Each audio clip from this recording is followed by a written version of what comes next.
Me chamo Diana. Naquela véspera de Natal, a casa me recebeu com um silêncio gélido. A única alma presente era minha avó, absorta em seus restos da ceia.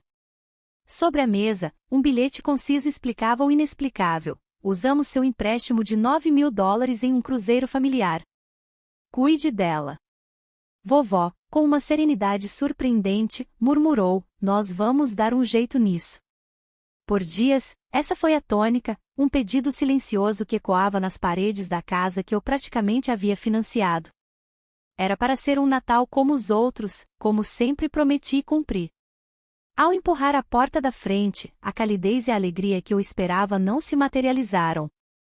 A árvore cintilava, sim, a estrela de plástico barata piscava como se pedisse desculpas, mas o silêncio era opressor.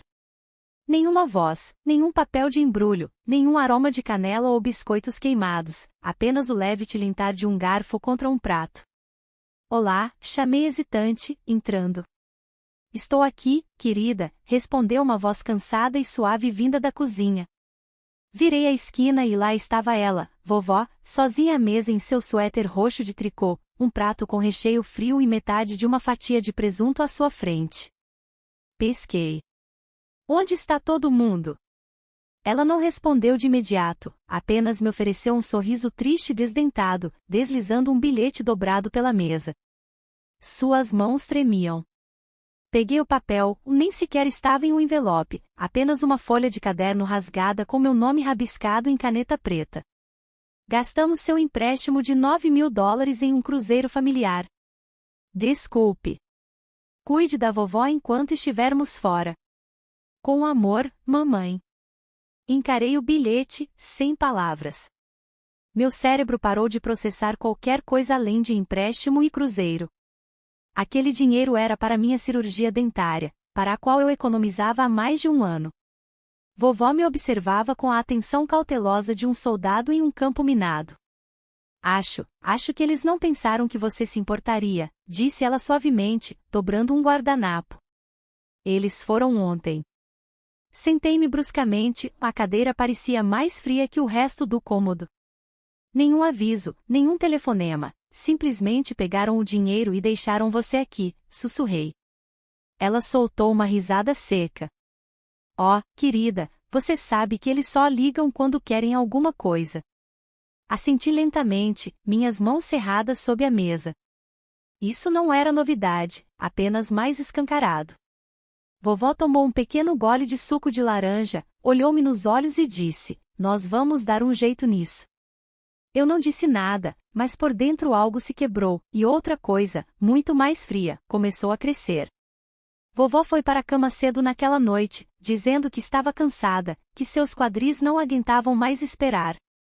Ela me beijou na bochecha, deu um tapinha no meu braço e sussurrou: você sempre foi a única que permaneceu gentil.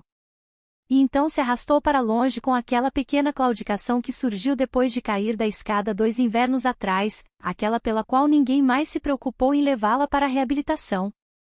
Fiquei sozinha naquela casa por horas, sem TV, sem luzes, apenas aquele bilhete. Aquele bilhete, o empréstimo, meu dinheiro, o dinheiro pelo qual eu trabalhava em turnos noturnos, fins de semana, feriados, dirigindo Uber, fazendo trabalhos freelancers, pulando refeições, perdendo sono. $9.000 evaporados em um cruzeiro. Abri o chat do grupo da família, silêncio. Nem sequer um Feliz Natal. Rolei para cima, a última mensagem da minha mãe era de novembro. Não se esqueça de transferir o empréstimo para a conta do pai, precisamos reservar antes que os preços subam. Empréstimo. Eles nunca chamaram de presente porque sabiam que não era. Lembrei-me da voz da minha mãe quando ela lançou a ideia. É só um empréstimo de curto prazo, te pagamos de volta até fevereiro, no mais tardar. Você sempre pode remarcar sua consulta dentária.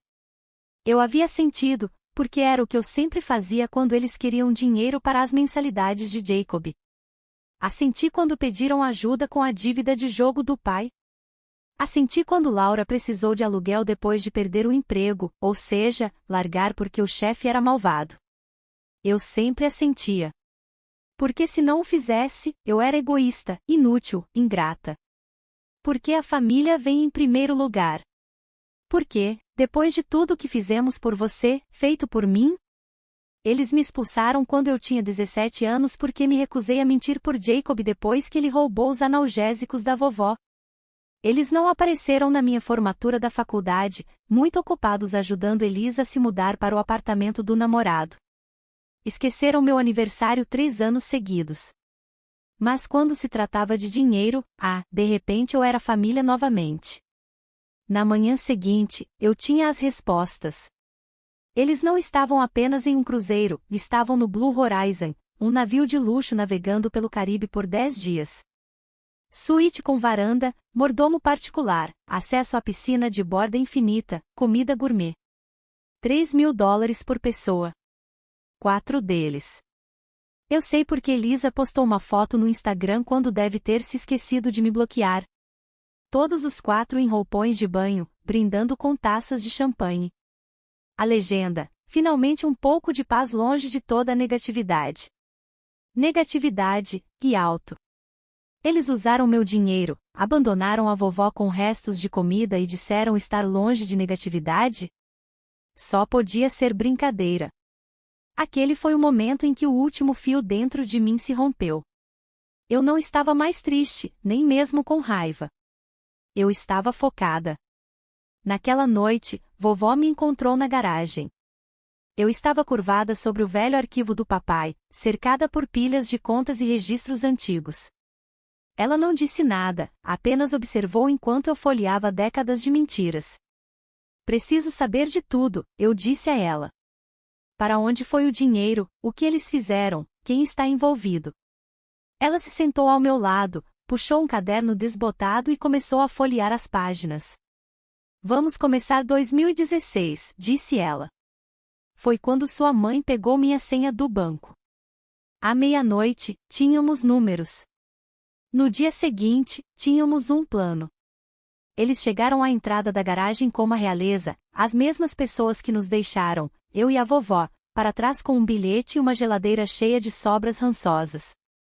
Agora voltavam para casa como heróis retornando da guerra. Suas risadas invadiram a casa antes mesmo da porta se abrir. Elisa entrou primeiro, arrastando uma mala de grife, o cabelo trançado com fitas, as unhas recém-feitas. Estou tão feliz em estar de volta. Aquele último jantar no navio me deu urticária. Atrás dela, minha mãe entrou com a elegância de uma vilã de novela, óculos de sol ainda no rosto dentro de casa. Você sequer limpou um pouco? Você sequer limpou um pouco? Perguntou ela, pisando no chale da avó como se fosse lixo. Papai veio logo atrás, rosto vermelho e inchado dos buffets do cruzeiro. Ele grunhiu ao me ver. Você ainda está aqui? Jacob entrou por último, sequer notou a avó, apenas jogou suas malas perto do sofá e desabou nele. Eu não disse nada, estava sentada à mesa, mãos juntas, calma, pronta. Onde está a comida? Mamãe perguntou, examinando a cozinha como se fosse dela. Na geladeira, respondi, ainda tem bastante do presunto que vocês deixaram. Jacob riu. Ainda nessa, murmurou. Cara, é só pedir uma pizza, não é como se você estivesse falido. Levantei-me lentamente. Que bom que estão todos aqui. Sentem-se, tenho algo para mostrar a vocês. Jacob revirou os olhos, mas se jogou em uma cadeira. Papai estalou os nós dos dedos. Elisa estava ocupada demais procurando uma tomada para carregar o celular. Virei a tela do laptop para eles e cliquei em play. O primeiro vídeo, uma planilha. Não uma planilha qualquer, uma auditoria financeira que eu havia construído em 4 dias com a vovó. Cada dólar transferido da conta de aposentadoria dela, cada saque no caixa eletrônico feito com o cartão dela, impostos de gasolina que papai sempre usava, cada pagamento via Zelle que Elisa solicitou para cobrir emergências que se revelaram compras de produtos de beleza de luxo e eletrônicos caríssimos. Onde você conseguiu isso? Mamãe perguntou, a voz repentinamente tensa. Do seu banco, respondi. Vocês deveriam ter mais cuidado ao usar a senha de outra pessoa. O segundo vídeo, capturas de tela de transações financeiras, logs de contas dos dispositivos da mamãe, pontos de acesso correspondentes aos hábitos de apostas do papai, então, e-mails. Mamãe escrevendo para Elisa, ela não vai notar o depósito do cruzeiro faltando, ela confia demais em nós. Elisa respondendo, ela é uma banana, além do mais, quem deixa a vovó sozinha no Natal? Minha mandíbula se contraiu, mas continuei. Eu poderia parar por aqui, disse, mas não vou. Mais um arquivo, uma gravação de voz. Laura, a esposa de Jacob, parada na nossa varanda 2 noites atrás, soluçando. Eu não queria ir, eu implorei para ele, mas Jacob disse que se eu não desse o dinheiro, eles simplesmente a deixariam e lidariam com isso depois. Eu só fiquei quieta porque ele disse que tudo ia passar. Sinto muito, eu não aguentava mais. Jacob saltou. Você gravou minha esposa? Isso é ilegal. Não, respondi, ela me pediu. Ela disse que estava cansada de mentir por você, cansada de ver você sugar as pessoas até secar. Papai se levantou agora, o rosto vermelho de raiva. Sua cobrinha. Você ficou fuçando nas nossas contas como alguém que não quer mais ser roubado. Eu retruquei. Abri uma última aba, um e-mail pré-escrito com a linha de assunto relatório formal de abuso financeiro de idoso, evidências anexadas. Os destinatários, a divisão de fraude da Previdência Social, o advogado da vovó, o ouvidor do condado e 2 jornais locais. Vocês têm 48 horas, disse, minha voz firme, para devolver cada centavo, ou eu envio tudo isso. As mãos de Elisa tremiam. Você está blefando, você arruinaria sua própria família. Não, respondi, vocês se arruinaram. Eu só estou enviando a conta. Vovó se levantou lentamente. Ela não havia dito uma palavra durante todo esse tempo, mas agora caminhou até a cabeceira da mesa, colocou a mão no encosto de uma cadeira e disse, eu criei 3 de vocês, alimentei vocês, troquei vocês, protegi vocês. E quando eu não pude mais andar, vocês me deixaram com feijão congelado e torta mofada enquanto bebiam champanhe com dinheiro roubado. Vocês têm sorte de ser ela atrás de vocês, porque se fosse só eu. Sua voz sumiu, mas o silêncio no quarto era ensurdecedor. A mensagem era clara. Papai murmurou algo inaudível e saiu furioso. Elisa chorou e tentou abraçar a vovó, que se afastou. Jacob apenas me encarou com raiva. Você não é mais família. Sorri. Não, eu finalmente estou livre. Eles não acreditaram que eu faria isso. Pensaram que eu estava blefando, mesmo depois que deixei aquele e-mail na frente deles, mesmo depois que a vovó os encarou com olhos cheios de uma raiva silenciosa e ancestral. Eles ainda achavam que poderiam me enganar, me manipular, me desgastar. Mas aquela versão de mim, a quieta, a que assentia e pagava e dizia obrigado pelas migalhas, morreu quando eles gastaram $9.000 das minhas economias em pinas coladas e um buffet de cruzeiro. As primeiras 24 horas foram silenciosas. Nenhuma mensagem, nenhum pedido de desculpas, apenas a vovó e eu naquela casa vazia e silenciosa demais, comendo mingau de aveia de micro-ondas e revezando-nos para verificar a conta bancária. Nada apareceu. No segundo dia, enviei um e-mail. Cada arquivo, cada captura de tela, cada gravação anexada e datada, enviada às autoridades estaduais e com cópia para todas as redações em um raio de 100 quilômetros. Às 18h05, recebi uma resposta, obrigado pela sua submissão. Um caso foi aberto. No terceiro dia, tudo explodiu. Jacob foi o primeiro a entrar em pânico. Acordei com 10 chamadas perdidas e uma enxurrada de mensagens de texto que variavam de não foi isso que quisemos dizer a você está realmente prestes a destruir sua própria família por causa de algum dinheiro? Então veio o clássico da mamãe, você está sendo emocional, por favor, retire a postagem, nós vamos conversar. Mas eu não respondi. Em vez disso, encaminhei cada mensagem para minha advogada, uma mulher chamada Cássia, que leu tudo com a precisão fria de um cirurgião. Ela estava trabalhando com o consultor jurídico da vovó desde o dia em que gravei a confissão de Laura. Ao meio-dia daquele dia, Cássia enviou cartas oficiais de intenção de processar meus pais, Jacob e Elisa. Ela também não estava blefando. As acusações: abuso financeiro de idoso, acesso não autorizado a contas de aposentadoria, apropriação indébita de empréstimos familiares. O valor devido, com juros e danos, $15.718,30. Na noite seguinte, mamãe apareceu na porta. Ela parecia alguém que não dormia, sem maquiagem, o cabelo preso de qualquer jeito. Podemos conversar? Perguntou, a voz trêmula. Cruzei os braços. Só se você trouxe um talão de cheques. Ela enfiou a mão na bolsa e tirou um envelope grande. Dentro havia um cheque administrativo de $9.000, o valor do meu empréstimo. Sem juros? Perguntei. Você tem sorte de receber isso, ela retrucou. Estamos sendo destruídos por essa bagunça que você criou. Você está virando as costas para sua própria mãe. Não, sibilei, saindo e batendo a porta atrás de mim. Eu finalmente estou virando as costas para uma ladra. Mais tarde naquela semana, Elisa me ligou do telefone do trabalho. Ela estava chorando, disse que o artigo tinha começado a circular. O título: Família rouba pensão de avó incapacitada, a abandona no Natal, neto revida. Teve 42.000 compartilhamentos da noite para o dia. A empregadora de Elisa, uma boutique de marketing, não apreciou a publicidade. O nome dela estava em todas as capturas de tela, a mensagem sobre sanguessugas e negatividade havia se tornado um meme. Estou sendo demitida, ela gritou. Você tem alguma ideia do que fez? Retribua o favor, respondi. Agora pague sua parte. Ela pagou em 4 parcelas. Eu a fiz enviar comprovantes de pagamento a cada vez, sem atalhos. Jacob foi o último a cair. No início, agiu como intocável. Meu chefe não se importa, ele se gabou nas redes sociais. É tudo falso mesmo. Mas então Laura o deixou.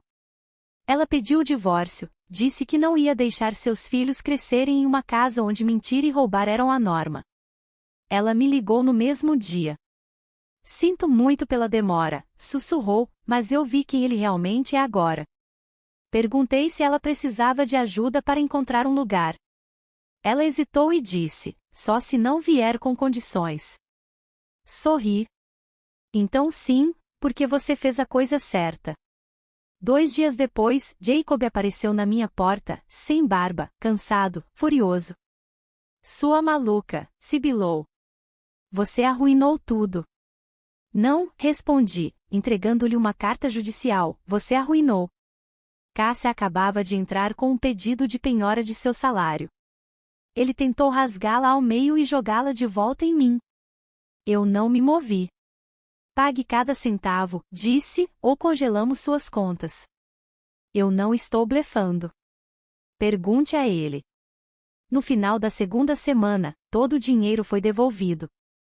$9.000 da mamãe e do papai, $3.500 de Elisa, incluindo juros, $3.000 de Jacob, depois de um empréstimo do próprio chefe. Um total humilhante de $15.500 e alguns trocados. Usei $4.000 para finalmente fazer minha cirurgia dentária, mais $2.000 para comprar uma poltrona elevatória adequada para a vovó e contratar uma enfermeira domiciliar. O resto foi para uma conta bloqueada e remunerada no nome da vovó, a qual apenas ela e eu tínhamos acesso. Quando mostrei a papelada para ela, ela chorou. Eles tiraram tudo de mim, sussurrou, mas não tiraram você. E assim, eu havia vencido. Não apenas o dinheiro, não apenas a batalha legal, eu havia recuperado a mim mesma. O peso que carreguei por anos, a culpa, a obrigação, a vergonha silenciosa de ser menos amada, tudo caiu como um casaco velho. E eu me endireitei mais do que em anos. Eles pararam de ligar e, sabe de uma coisa? Pela primeira vez, o silêncio tinha um pulso. Não o silêncio de pânico da culpa, não o silêncio pesado da vergonha, mas um silêncio limpo, cirúrgico, o tipo que vem depois que você finalmente extirpa algo infectado. O dinheiro estava de volta, a casa estava quieta, a vovó finalmente estava dormindo a noite toda novamente, sem acordar a cada hora com medo de que alguém invadisse para roubar o resto de sua dignidade. E eu estava me tornando alguém que eles não podiam controlar. Nas semanas seguintes ao estrondo, eu não apenas coletei dinheiro, eu coletei minha vida. Larguei o emprego que me drenava, peguei um contrato remoto que pagava melhor e me devolveu minhas horas. Levei a vovó ao seu lugar favorito, um restaurante antigo e empoeirado com pisos quadriculados e o pior café do estado. Ela riu mais em 1 hora do que eu a tinha visto em 5 anos. Sinto falta disso, disse ela, mergulhando as batatas fritas no milkshake. Você quer dizer que suas artérias sentem falta disso? Provoquei. Ela deu de ombros. Prefiro morrer rindo com você do que engasgar com camarão de cruzeiro com aquelas cobras. Justo. Mas até a paz tem seus fantasmas. Eles não ligaram, mas falaram. Oh, como falaram. Elisa postou no Facebook que algumas pessoas não entendem o que significa perdão, combinando com uma foto dela acendendo uma vela na igreja.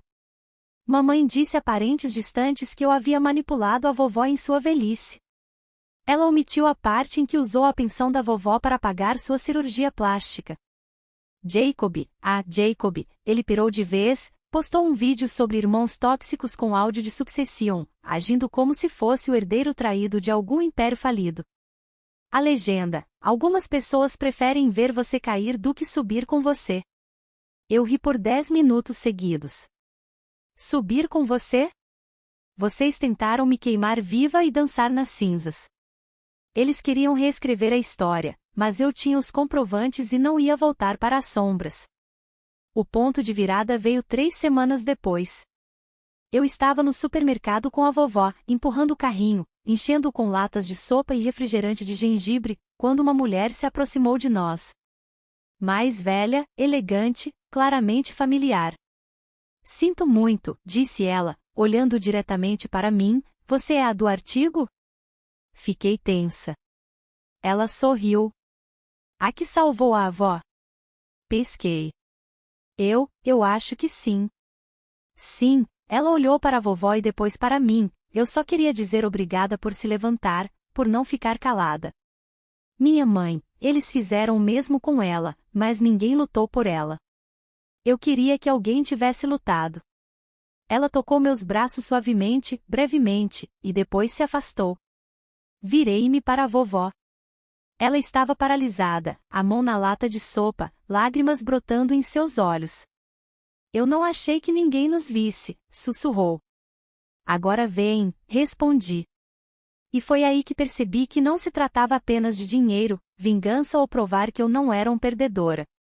Tratava-se de dizer a verdade em voz alta, finalmente. A melhor parte? Eu tinha terminado de me explicar. Eu não precisava mais gritar. A verdade já havia se espalhado pelo mundo, arrastando os nomes deles atrás de si como um saco de lixo se abrindo no asfalto. Cada vez que eles postavam, as pessoas se lembravam. Cada vez que mentiam, alguém nos comentários os lembrava de quem eles realmente eram. Mamãe tentou reconstruir sua imagem. Ela começou um perfil no Instagram sobre receitas culinárias, mas já nas primeiras postagens alguém comentou: como você pagou cozinha? Com dinheiro de aposentadoria roubada? Ela sumiu das redes logo depois.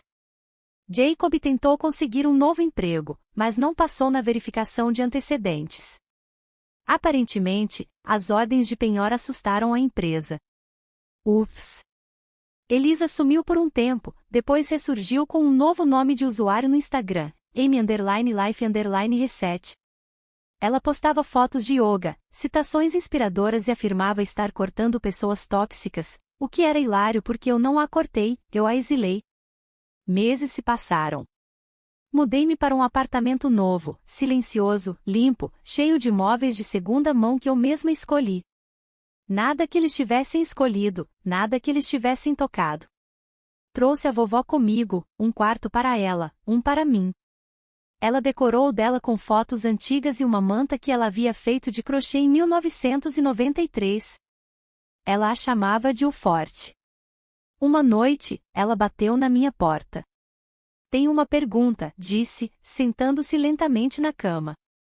Quando você viu aquele bilhete, aquele que eles deixaram, por que você simplesmente não foi embora? Por que você ficou? Pensei por um momento e então disse, porque eu me lembrei de quem eu era antes que eles me fizessem esquecer. Ela olhou para mim por um longo tempo e então assentiu. Tenho orgulho de você, querida. E isso me quebrou mais do que qualquer insulto que eles já gritaram, porque ela era sincera e porque ninguém mais naquela família jamais foi. Semanas depois, encontrei Laura do lado de fora de uma cafeteria. Ela parecia mais saudável, mais leve, mais feliz. Ela me disse que estava fazendo aulas noturnas, buscando uma certificação, tentando construir algo próprio. Eu não sabia que podia viver assim, disse ela, sem ter medo do que ele faria a seguir. Você me deu isso. Eu não sabia o que dizer. Ela se aproximou. Você mudou mais do que apenas sua vida, sabe? Assenti em silêncio e talvez pela primeira vez eu acreditei nisso. Eles destruíram o próprio nome tentando enterrar o meu. E eu? Eu parei de esperar que eles me chamassem de família e comecei a construir uma com as pessoas que nunca me fizeram implorar por amor. E agora eu durmo em paz com todas as luzes apagadas, porque não tenho mais medo do que eles vão tirar. Eles já tiraram tudo, e eu recuperei. Você se identificou com a Diana? Nos conte aqui nos comentários. Se você gostou desta história, por favor curta e compartilhe esse vídeo e se inscreva para mais histórias surpreendentes.